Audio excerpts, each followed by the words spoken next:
can see why it's important to prune. It's a common question we get asked via our page, www.lifeonpigrow.co.uk, about how to prune trees. You can find a wealth of information there to help you. But pruning trees also stimulates growth and blossom. I'm going to look at that now.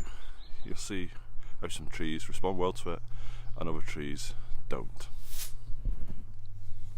Bath Chatto often said, the right plant in the right place, and you'll notice a difference here between our trees on the right hand side of the orchard and our trees on the left hand side. We'll go over here and you'll see them. Straight away there's a marked difference. There's more growth on the left hand side, and me and Carol have been talking about it, and unfortunately this year we're going to decide to take every tree out on the right hand side to find out what's going on. Some of them are already dead, unfortunately, but they're not going to be wasted, the ones that are alive. So we have James Grieve down here, that's going to be moved elsewhere in the garden, but it's still suffering.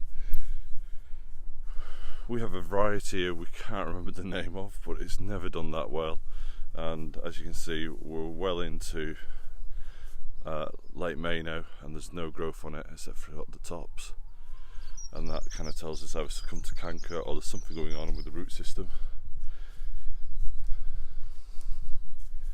And as we go down here you'll see another apple tree again that was pruned in winter but has also succumbed to canker. So again, there's something definitely going on underground there that we have to investigate. Now, before you worry that we're going to lose a load of trees, we're not going to do. We've got a pair here which we're going to move.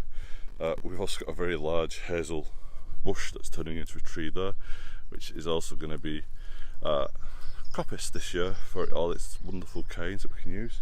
But as we go back up here, you'll see straight away the marked difference. Here's another apple tree. This is made into the town, and it may just be down to the varieties, and we may replicate the varieties in the garden here and buy some more of the same ones.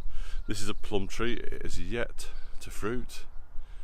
It's now in its 5th year and we've never had any blossom on it, which makes me think it's never going to go out there.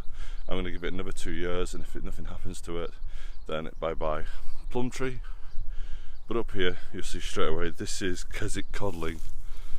This was a tree that was literally thrown out of the back of a castle. That's the historic story, and it was found on a rubbish heap growing, and that kind of tells you that this is quite a vigorous tree. This is on a rooting stock M106. It's pruned every year. It's pruned into a pyramid shape because, believe it or not, that's what Keswick codling likes. It doesn't like the lollipop shape, and you can see straight away we've got a profusion of blossom. Some amount of difference from obviously this one over here where we don't have anything whatsoever. And I think part of the problem here is the hedge. We're not going to get rid of the hedge, don't get panicked. What we are going to do is probably turn all this into a long wildlife border. So we'll take all the grass out and turn it to wildflower seed. So in that quick tour you can see about the right tree in the right place. Marked difference here. Keswick codling, James Grieve. Keswick codling, James Grieve. That was planted a year before that one, and that one has done nothing. It's literally about 3 foot high. That one's bigger than me now. So what we're going to do is some radical reimagining of the orchard during the dormant season later in the year, and we'll show you how to do that.